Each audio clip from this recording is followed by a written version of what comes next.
lagi di part 2 ya. Jadi tadi kita udah bahas literasi ya, budaya ilmu ya, kemudian kita juga udah singgung ya beberapa tips bagaimana kita itu harus memilih buku ya. Tapi pada intinya sebenarnya literasi ini hal yang sangat tidak boleh kita tinggalkan ya. Itu menjadi bagian sebenarnya dari hidup kita gitu. Di umur kita tadi yang terbatas, ada kualitas diri yang harus kita tingkatkan, dan salah satu jalannya melalui literasi. Nah tadi kita juga singgung nih masalah di awal nih kan, kalau bicara literasi dan apalagi kita di organisasi kepemudaan ya, organisasi mahasiswa Kesatuan Aksi Mahasiswa Muslim Indonesia. Jadi di kami itu ada target bacaan buku, manhaj tugas baca, namanya itu Mantuba, disingkat Mantuba. Makanya tadi erat kaitannya dengan literasi ya, karena kesini nanti larinya gitu. Nah, sekedar teman-teman tahu, jadi di kami itu ada setiap jenjang kaderisasi itu ada target bacanya. Ini luar biasa. Jadi mungkin bisa dipastikan hampir semua kader kami itu punya banyak buku, ya kan? Punya banyak buku karena dia harus menuntaskan target bacaan dia untuk sampai pada jenjang kaderisasi tertentu. Nah nanti naik jenjang ada target bacaan lagi dan seterusnya gitu. Ini kan luar biasa. Kami berupaya untuk mengakomodir tingkat pemahaman kader terhadap literasi. Nah, berusaha untuk mengakomodir itu. Nah tapi ada yang unik. Apa tuh? Ada yang unik tentang yang hari ini terjadi di kami, dan saya kira ini berkaitan nanti dengan literasi. Jadi ada hal yang menurut saya ini harus pilih-pilih kata nih Pak. Oh iya benar. Kita agak sensitif, agak bahaya nih. Nanti mungkin antum bisa cerita nih tentang ini nih, ketua kita ya, ketua pusat kita, ketua daerah ya, ketua pusat kita yang diturunkan, dan hari ini sekjen diskorsing. Kemudian sekjen naik sebagai PLT. Tapi dalam proses itu kemudian menimbulkan kegaduhan. Ya, saya ulangi nih ya biar jelas nih. Jadi dalam proses itu, prosesnya mungkin proses informasinya itu begitu cepat gitu, sampai ke sampai ke titik kegaduhan itu. Ya nanti kita coba. Nah gimana Bro antum Pak? Kan mungkin antum bisa cerita dulu lah yang antum dapat nih, sejauh yang antum dapat tentang proses ini gitu. Oke, jadi awalnya itu saya lupa, sekitar 2 hari lalu. Sekarang kan tanggal 26, 25, 24, 3 hari lalu. 3 hari yang lalu. Hari Kamis ya? Iya, hari Kamis tanggal 23. Itu saya kan kebetulan berada di sebuah grup nasional ketua komisariat. Ada yang melayangkan sebuah postingan tentang berita surat dari seorang alumni yang ditujukan kepada MPP, Majelis Pertimbangan Pusat. Itu isinya intinya kurang lebih ada 3 hal. Pertama, meminta untuk ketua itu mengundurkan diri terkait dengan laporan yang terjadi. Kemudian kedua, meminta diadakan musyawarah luar biasa ya, atau mengangkat atau mengevaluasi ketua. Dan yang ketiga adalah ketika 2 hal ini tidak dilaksanakan, maka alumni tadi meminta untuk memberhentikan secara tidak hormat. Itu tanggal berapa? Itu suratnya tanggal 6 Juli. Lalu kemudian setelah surat itu keluar, saya nggak tahu bagaimana prosesnya. Intinya setelah itu berikutnya keluar lagi sebuah postingan, yaitu surat keputusan SK dari MPP. SK resmi ya berarti. SK resmi yang memutuskan untuk menskorsing ketua selama 1 tahun, artinya setengah kepengurusan. Kemudian mengangkat sekjen. Saat itu sekjennya Susanto Triyogo kalau tidak salah namanya. Beliau diangkat sebagai PLT ketua, dan itu suratnya dikeluarkan tanggal 16 Juli. 16 Juli. Kemudian setelah itu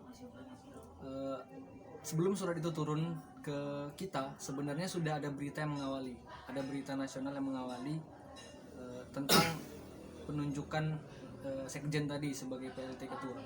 Bahkan berita itu terlebih dahulu yang keluar sebelum SK tadi turun Ini ya ke bawah ya. infonya ke bawah. Ke bawah ya, Kalau maksudnya. SK sudah keluar. Berita itu muncul tanggal Berita itu muncul di tanggal 23 23 Kamis ya. 23 Kamis. Dan SK itu tadi baru dimunculkan ke grup ketua itu juga pada hari yang sama. Padahal sudah keluar sejak 6 hari ya. 6 hari yang 6 hari yang lalu sejak tanggal 16. Tapi di berita itu dikatakan bahwa Badan Pengurus Harian baru rapat internal rapat internal tanggal ketika tanggal 22. Kalau saya melihat sih di sini Rabu malam ya. Rabu malam.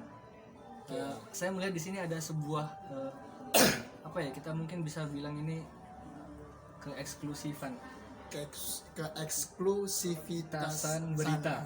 Oke, yang kemudian dilakukan oleh teman-teman pusat ke daerah. Padahal sebenarnya teknologi ini kan begitu cepat. Ya, apalagi di dunia yang sudah seperti ini kan, teknologi itu bisa sangat cepat tersebarnya gitu. Pertanyaannya, kenapa?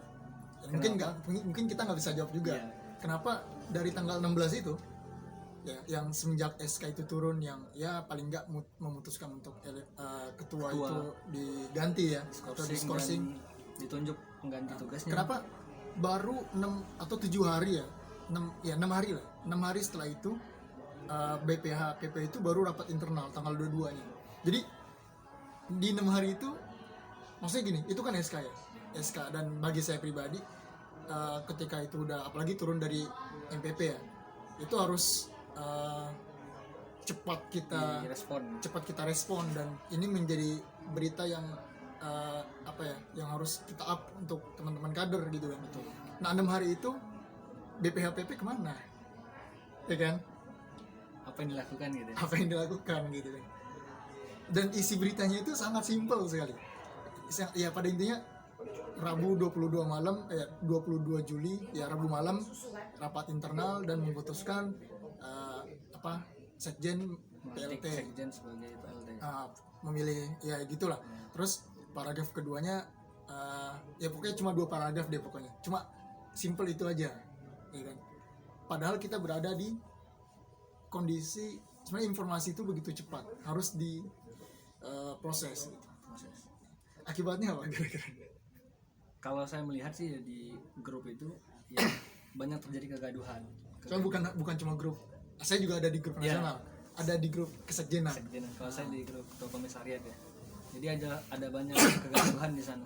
Bahkan mempertanyakan kenapa kemudian di surat itu tidak dijelaskan apa kesalahannya, kemudian dianggap sebagai itu untuk menjaga, bahasanya mungkin aib lah. Tapi kita nggak tahu ini kesalahan seperti apa yang dilakukan, tidak ada sosialisasi di situ. Tiba-tiba berita itu muncul dan ini menyebabkan banyak yang kemudian tidak percaya dengan hasil yang telah diputuskan oleh pusat. Nah, akibatnya setelah tanggal 23 itu kalau nggak salah ada 2 daerah ya? Ya, ada 2 Kamda yang menyatakan mosi tidak percaya. Ada dari Sulawesi Barat sama dari Cirebon. Nah, mereka itu bisa respon cepet kan? Iya. Bahkan sehari setelah itu ya, bukan sehari sih, berita keluar itu memang tanggal 23 langsung direspon gitu. Walaupun rapat BPH-nya tanggal 22 ya. Ya aneh aja gitu, setingkat nasional kemudian pengelolaan informasinya seperti ini. Pengelolaan informasi, terus yang kedua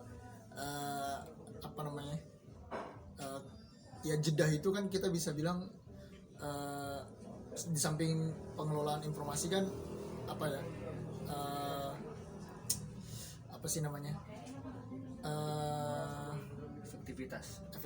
eksklusivitas juga. Jadi kita yang di bawah itu bingung gitu. Bingungnya itu bersikap. Bingungnya itu akhirnya nanti menelurkan sikap tadi itu. Nah, yang lucunya gini sebenarnya. Jadi Ani tuh di grup di grup kesekjenan itu bahkan kan gaduh ya, Iya, nggak ada. gaduh banget. Ya agak gak enak lah dengernya, ada orang yang kemudian nyablak ya, bahasa kita itu nyablak tuh. Bahkan jadi kalau di pengurus daerah itu kan harus yang AB2 gitu, jadi ada yang bilang kalian semua AB2 kan gitu, terus apa kita harus mengulang lagi daurahnya, terus bahkan ada yang nyinggung gitu kan, ini kita udah bahas di buku Manhaj Saroki. Manhaj Saroki itu kan buku salah satu bacaan utama ya, kadar bahkan di AB1 tuh ya, yang ditulis Munir Al-Ghotban ya, itu kan bicara tentang strategi kepemimpinan Rasul ya, paling enggak seperti itu. Apakah udah baca Manhaj Saroki, nyinggungnya ke situ gitu. Jadi dan ada kaitan erat dengan literasi. Nah, Saya lihat seperti itu. Jadi kan tadi ya, kalau dari Fadli tadi kan informasi yang tidak dikelola dengan baik padahal setingkat pusat, dan kegaduhan juga yang sampai hari ini belum terjawab di situs pusat resmi kami. Situs pusat resmi kami itu belum ada berita naik ya terkait dengan itu. Kami.id dan di Instagram kami pusat gitu. Belum ada. Kalau berita dari situs yang lain ada gitu ya. Tapi yang resmi kan yang dua ini ya. Yang resmi itu belum ada.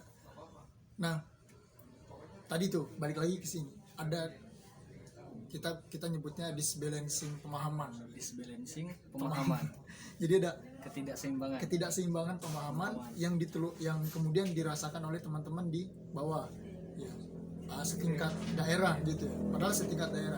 Padahal sebenarnya kita itu punya target bacaan. Ya kan? Setiap tingkatan punya target bacaan. Setiap tingkatan punya target bacaan, dan target bacaan itu yang menjadi indikator pemahaman kader. Ya. Nah, sekarang ada peristiwa seperti ini dan gaduh, banyak daerah yang berbeda sikap ya. Ada yang penting kita ini kan aib seseorang, nggak usah dibuka dan lain sebagainya. Terus ada lagi yang mengatakan ini zaman keterbukaan ya. Bagaimana kemudian kita menjelaskan ini ke halayak tentang organisasi pusat gitu ya. Kalau organisasi pusat sendiri tertutup gitu. Terus ada juga yang mengatakan sebagai ketua itu kan public figure, artinya hal-hal seprivat, hal-hal yang begitu privat dari public figure menjadi konsumsi publik, menjadi terpublish, dan itu resiko public figure yang harus diterima. Pada akhirnya kalau menurut saya nanti teman-teman akan belajar dari situasi seperti ini. Ketika ditutup dari atas informasi itu, nanti teman-teman di bawah gimana? Kita akan lihat mungkin beberapa bulan atau mungkin beberapa waktu ke depan gitu. Padahal sebentar lagi kita akan melaksanakan musyawarah kerja nasional. Padahal mau mukernas ya di Agustus gitu. Nah, jadi ada disbalancing pemahaman. Nah, yang menarik gini. Di kami itu ada salah satu bacaan yang kita itu udah hatam. Apa tuh? Kita udah hatam. Ya. Jadi ada 10 prinsip gerakan. 10 prinsip gerakan. Arkanul Bai'ah. Rukun Bai'ah. Nah, ini saya kira bukan hanya di kami, di organisasi yang lain bisa diterapkan. Nah, 10 prinsip ini yang menjadi dasar kita itu bergerak dan bersikap ya. Ya, apalagi terhadap berita tadi. Soalnya gini, kegaduhan itu ada juga yang ngomong gini, ya udahlah, yang penting kita percaya sama orang-orang di atas MPP, atau mungkin kita percaya sama pengurus pusat. Mereka bukan orang sembarangan kok dan lain sebagainya. Pas saya baca itu, bukan itu poinnya gitu. Kenapa nyinggungnya ke orangnya gitu? Kenapa ke figurnya? Bukan itu gitu ya. Kita paham orang-orang itu kan orang-orang yang terpilih ya. Tapi bukan itu maksudnya gitu. Nah, jadi 10 ini ada al-fahmu, pemahaman. Ya, yang kedua itu ada ikhlas. Ya, kebersihan diri, jernih gitu ya. Yang ketiga ada amal. Yang keempat itu ada jihad. Yang kelima tadhiyah, pengorbanan. Yang keenam taat. 7 sabat. Sabat itu keteguhan. Yang ke-8 Tajarud. tajarud, totalitas. Yang ke-9 ukhuwah. Terakhir sikoh. Sikoh itu percaya kepada pimpinan. Ya. Dan ini sering diucapin. Oh iya. Ya udah, yang penting kita percaya aja sama Yang penting kita percaya hasil aja teman-teman pusat gitu. sama hasil teman-teman pusat. Mereka nggak bukan orang sembarangan kok gitu ya. Bodoh amat mereka mau ngapain, yang penting kita percaya. Iya gitu. Gitu ya. Sering sih, Eh, sering. Ada sih yang bilang seperti itu. Gitu ya. Apa ya? It's okay lah kalau apa ya? Kalau teman-teman itu semuanya berada pada pemahaman atau berada pada kondisi yang dialami oleh teman-teman pusat. Oke. Mereka mengalami ya. Ya. Ya. Namun Artinya, faktanya, faktanya gini. Kalau saya ngelihat ini rukun 10 prinsip ini harus dipahami secara runut. runut dan berurutan. Ya. Jadi bicara sikoh, kita bicara percaya sama pemimpin, nggak bisa berdiri tunggal. Contoh gini. Yang pertama ini ada fahmu ini kan pemahaman kita terhadap gerakan. Oke, kami itu apa, visi misinya apa, filosofi gerakannya apa, dan lain sebagainya. Ini harus selesai nih. Bahkan kalau bisa di dalam kepala ya, bukan di luar ya. Kalau di luar nggak masuk. Jadi di dalam kepala harus selesai nih fahmu. Nah dari situ ada ikhlas. Dari gerakan, dari pemahaman itu kita bicara individunya. Oke. Individunya harus bersih. Betul. Ya harus bersih dari pemikiran-pemikiran yang bisa mengotori pemahaman tadi. Pemahaman tadi ya. Artinya satu ya. Berarti setiap poin itu berkaitan secara urut. Nah yang ketiga ada amal, ya, representasi dari pemahaman, dari kebersihan individu, amal, dari tindakan, ya kontribusi. Apalagi dibahas lebih dalam kan di pemahaman gerakan kami. Aspek gerakan kami itu ada apa? Pengkaderan, ada harokatul amal ya pergerakan kerja nyata lah ya. Keempat, sungguh-sungguh jihad. Ini orang beramal ada kepentingan nggak, ya kan? Atau cuma sekedar mau nampang nama, ya, mau banggain diri di kami. Lihat tuh kesungguhannya seperti apa. Jihad. Yang kelima, orang yang bersungguh-sungguh pasti dia berkorban. Iya betul. Tadhiyah. Yang kelima tuh ya, tadhiyah. Nah, masuk yang keenam, masalah taat. Wah, di poin ini kita udah masuk ke objek. Maksudnya objek ini kita udah masuk ke interaksi lebih dalam kepada teman-teman yang udah mengalami 5 hal itu. Misal kita masuk ke taat, kita mau taat sama orang, tapi kita nggak tahu gimana pemahaman dia. Kita nggak tahu pengorbanan dia. Kita nggak tahu apa aja yang udah dilakukan. Bisa taat nggak? Ya selevel kita ya, sama sesama ya. Sulit kan? Bukan nggak bisa, sulit gitu. Paling nggak kita harus mencari tahu banyak tentang orang ini. Ya kan? Taat. Oke. Anggaplah itu selesai. Yang ketujuh, orang udah bisa taat nih. Oke, dia udah tahu nih orang itu bisa ditaati. Yang ketujuh, sabat, keteguhan. Bicara prinsip orang. Ini orang bener ketika bisa ditaati, ada ketaatan gitu ya kepada seseorang. Tapi berjangka gak? Karena ada orang yang setelah mendapatkan simpati dari orang lain, dia luntur, berubah. Nah sahabat, ini keteguhan prinsip. Bener gak sih ketika orang ditaati, pengorbanannya akan luntur, akan bertahan, atau bahkan meningkat, atau bahkan luntur? Bener gak sih ketika orang dipuji atau mungkin dipuja-puji gitu ya, disegani gitu ya, pemahaman dia menjadi tetap utuh atau kemudian luntur? Sabat, keteguhan gitu. Nah masuk yang ke-8, tajarud. Orang udah teguh dan kita udah bisa mentaati dia secara pribadi, dia akan totalitas, dan kita juga akan totalitas bersamanya, mencoba totalitas untuk bersamanya gitu ya. Jadi ngorbanin apapun, waktu, tenaga. Ya. Nah yang ke-9, ukhuwah. Tentu yang di aspek ukhuwah ini kita nggak bicara tingkatan lagi, kita udah bicara tingkatan tertingginya. Kita udah bisa taat sama orang, pasti kita bisa ngorbanin lah, kita bisa mendahulukan kepentingan dia. di atas kepentingan kita gitu. Apapun yang dia putuskan, paling enggak kita berusaha untuk mencerna, oh kita udah punya interaksi sama dia, karena kita tahu gimana dia berkorban. Kita udah percaya gitu. Kita udah mulai percaya gitu. Di ukhuwah ini ada interaksi lebih dalam, ya bukan metafisik lagi, fisik lah barangkali. Orang itu udah ketemu sama kita gitu, dari pusat ke dari wilayah udah ketemu sama kita, Udah klop lah ya. udah klop, udah konsolidasi totalitas lah bahasanya. Baru yang ke-10 siko, kita bisa percaya sama dia. Percaya dalam arti kata, apapun yang dilakukan, Putusannya apapun gitu, kita percaya. kita percaya. Kegaduhan yang hari ini terjadi ada retak di kata siko. Seolah-olah yang gaduh ini nggak percaya. tidak percaya dengan keputusan pusat. Ya, Padahal sebenarnya boleh jadi nih. Kalau saya sih menganggap bukan seperti itu cara berpikir kita. kita harus runut tadi. Harus berdasarkan runut. apa yang bayar. Bener gak orang ini? Atau oke, mereka orang-orang luar biasa, KTP dan urus pusat ada orang-orang yang luar biasa, dan kita nggak bisa menyepelekan kontribusi dia di kami. Tapi bener gak dia pernah berukhuwah sama kita? Mohon maaf nih, Itu pertanyaan besar tuh. pertanyaan besar. Mohon maaf nih,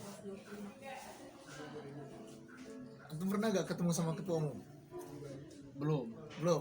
Dia pernah ke Kepri, cuma di Tanjung Pinang. Ya. Tapi dia nggak pernah ke Batam. Menyapa kader lah, say hello gitu, nggak pernah ya. Ada interaksi gak tahun, apalagi Isar ya, jangan ngomong Isar dulu, ada tahun nggak di situ.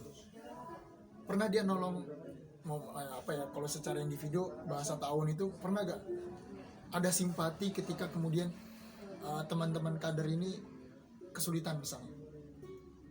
Ukhuwah kan? Ya.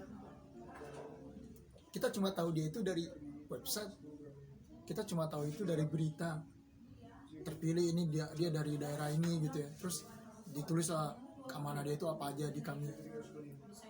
Oke, dia menjadi itu, tapi interaksi dia sama kita gitu. Rasulullah kan orang, mohon maaf ya, sahabat itu kan bisa sikoh sama Rasulullah ada di tengah mereka, Tidak selalu berinteraksi ya. ada ukhuwah yang terjalin kan. Totalitasnya, pengorbanannya jangan ceritain panjang video ini nanti kan. Ya, intinya di ukhuwahnya misalnya, atau mungkin ke sebelumnya, oke, ukhuwahnya nggak dapat, gimana sikohnya bisa dapat kalau ukhuwahnya nggak bisa? Bener ya? Ya. Apalagi sebelum kata ukhuwah itu, tajarrud, totalitas. Tahu mereka itu udah totalitas dari mana? Itu dulu ya. Kita nggak tahu. Mana bacaan yang bisa kita baca supaya kita tahu kalau mereka itu orang yang totalitas. Mungkin iya di daerah mereka. Orang lain, saya yakin orang yang gaduh ini memang secara interaksi dengan orang-orang yang di atas nih nggak ada, kurang gitu. Jangan al-fahmu kita itu berantakan. Itu yang berhubungan dengan literasi, Kepahamannya. itu basic tuh. Al-fahmu. Bahkan di kredo kalau tidak salah itu poin pertama. Ingat nggak? Enggak. Apa poin pertama? Kami adalah orang-orang yang Berpikir dan berkehendak merdeka. Tidak ada satu orang pun yang bisa memaksa kami bertindak.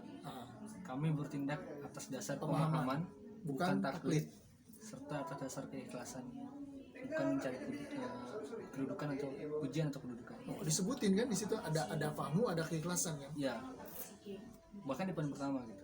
Jangan-jangan gini. Kita baca Manhaj Saroki misalnya, tapi output dari pemahaman kita terhadap Manhaj Saroki, semua orang tuh beda-beda. Karena mungkin boleh jadi implementasinya juga sesuai dengan daerah masing-masing. Ya. Atau mungkin ada alasan kedua, ada buku-buku lain yang lebih mempengaruhi kader-kader kami selain daripada yang sudah dilistkan itu. Bukan tidak mungkin, dan kami nggak bisa membatasi orang kan. Membatasi pola pikir seorang. Ya, membatasi tindakan orang mau suka gimana, nggak bisa. Dan kegaduhan akhirnya bukan menjadi masalah, bahkan menjadi hal yang wajar, menjadi hal respon terhadap satu peristiwa. Itu kan perlu dicatat baik-baik. Jadi salah gak orang gaduh? Enggak, asal bisa dijawab kegaduhan itu kan. Betul. Iya sih. Iya kan, Nggak salah. Karena kita nggak bisa ngatur pikiran orang ya. kita nggak bisa ngatur Yang pikiran kita orang. bisa lakukan ya. Mungkin dalam hal ini kita mungkin PP lakukan ya menjawab kegaduhan itu. Menjawab kegaduhan itu. Karena dengan SK saja tanpa penjelasan yang detail itu nggak bisa dipahami dengan mudah oleh orang di bawah. Orang-orang di bawah yang punya budaya literasi yang beda, Beda. iklimnya beda, masing-masing daerah Juga juga tangkapnya juga beda daya pasti tangkapnya terhadap juga informasi. beda-beda. Sehingga seolah-olah pusat memaksakan kita untuk psikoh, Nah, tapi hasrat kepahaman kader di bawah itu nggak dipenuhi gitu. ya hasrat pemahaman itu yang harus digarisbawahi. Jadi kegaduhan itu ya kita bukan apa ya, kegaduhan itu bukan kita itu nggak percaya, nggak itu. Iya. Kalau nggak percaya dari awal tuh, sejak mereka dilantik tuh, mungkin kita udah ribut, ya kan? Iya. Kegaduhan itu kan bukan karena kita nggak percaya, tapi ketika ada peristiwa itulah yang kegaduhan itu kemudian timbul dan cuma tinggal dijawab. Yang terjadi sabar aja akhi, ini ujian apa segala macam, kita harus berhusnuzon. Paham? Ya, iya paham berhusnuzon. Iya. Ya bakal Tapi kayak gitu kok. Tadi ya, hasrat kepahaman itu ya, yang harus dipenuhi. Rasa pemahaman. Bener gak kira-kira yang disampaikan? Ya saya merasakan seperti itu juga sih di tingkatan teman-teman itu mulai ada yang sikapnya mungkin acuh tidak acuh gitu. Bahkan sampai ada yang konflik juga gitu, Nah, saling beradu argumen gitu. Ya tadi ada yang ngebelain dalam artian udah nggak usah diiniin, ikutin aja. Tapi satu sisi ada yang menuntut tadi nggak menuntut kepahaman tadi, sehingga wajar terjadi seperti itu. takutnya gini, ke depan tradisi ini bakal bertahan. Dan kita nanti nggak tahu nih, di muktamar berikutnya ini boleh jadi diangkat. Bukan diangkat di atas dasar pemahaman lagi, tapi di atas apa ya, adu argumen yang tajam, Atau bahkan mungkin di yang terdekat nih, Mukernas mukernas. pertengahan Agustus ini mungkin. Mungkin itu ya semoga nggak terjadi sih, semoga nggak terjadi. Itu aja sih sebenarnya. Iya, jadi kalau bicara prinsip gerakan tadi, 10 hal itu adalah runut ya, harus kita pahami secara runut, secara urut. Jadi jangan bicara siko kalau ukhuwahnya nggak ada, jangan bicara ukhuwah kalau totalitasnya nggak ada, jangan bicara totalitas kalau sabat keteguhan itu nggak ada, jangan bicara keteguhan kalau nggak ada ketaatan. Terusin, kalau nggak, jangan bicara ketaatan kalau nggak ada pengorbanan, jangan bicara pengorbanan kalau nggak ada kesungguhan. Sebuah jihad. Kalau jangan bicara jihad kalau nggak ada amal, kontribusi nyata. Cuma pandai ngomong doang gitu, nggak bisa. Jangan bicara amal kalau nggak ada keikhlasan, dan jangan bicara keikhlasan kalau pemahaman belum utuh. Menarik. Menarik ya. Menarik. Jadi itu ya seperti itulah. Sehingga kemudian nih dengan yang terjadi hari ini, apa sarannya untuk PP barangkali Jawab kegaduhan itu, jawab kegaduhannya? jawab kegaduhan itu dengan cara yang sebaik-baik mungkin. Dia tadi memang oke, bab lain lah, kita nggak boleh membuka aib, kita nggak boleh membuka aib. Nah gimana caranya? Yang kata orang-orang di MPP itu orang-orang yang luar biasa, ya kan, orang-orang hebat. Gimana caranya mereka bisa menjawab kegaduhan itu dengan sebaik-baik mungkin? Tantangan mereka cukup dengan SK? Enggak. Mungkin harus ada press release atau bukan apa namanya, kalau yang penyampaian itu Ya itu press release ya, press release ya secara resmi gitu. upload di YouTube. Ya bisa sih seperti itu. Akhirnya nanti orang ketika itu udah terjawab, kader tuh bisa belajar. Oh, teman-teman kader tuh nanti akan dipahamkan, kami ini bukan organisasi malaikat, organisasi manusia. Peluang besar untuk belajar kan? Iya. Ada pernah terjadi kesalahan, Walaupun di tingkat pusat bukan tidak mungkin ada kesalahan. Ya. bukan tidak mungkin ada kesalahan, tapi ketika ada kesalahan, Seperti ya wes, apa cara menyikapinya gitu. ya terbuka lah, gitu. Itu yang perlu Jawab lah.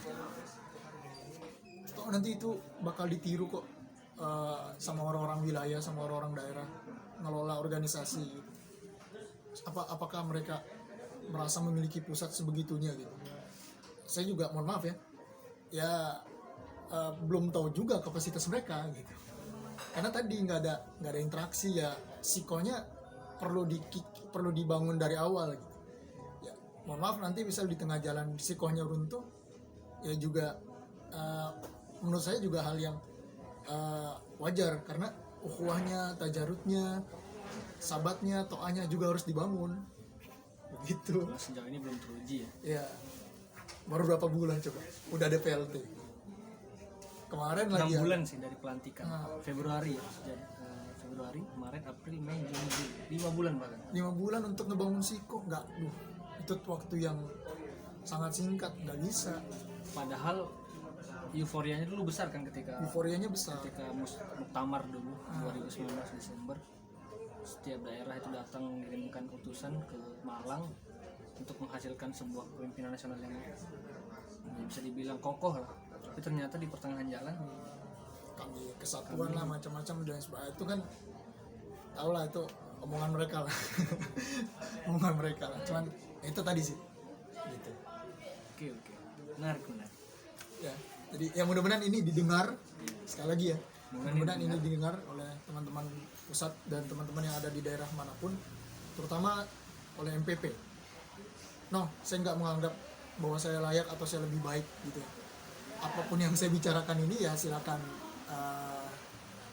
dikoreksi juga gitu. Maksudnya ini juga di atas pemahaman kita di daerah gitu, yang kami pusat nggak bisa membatasi itu.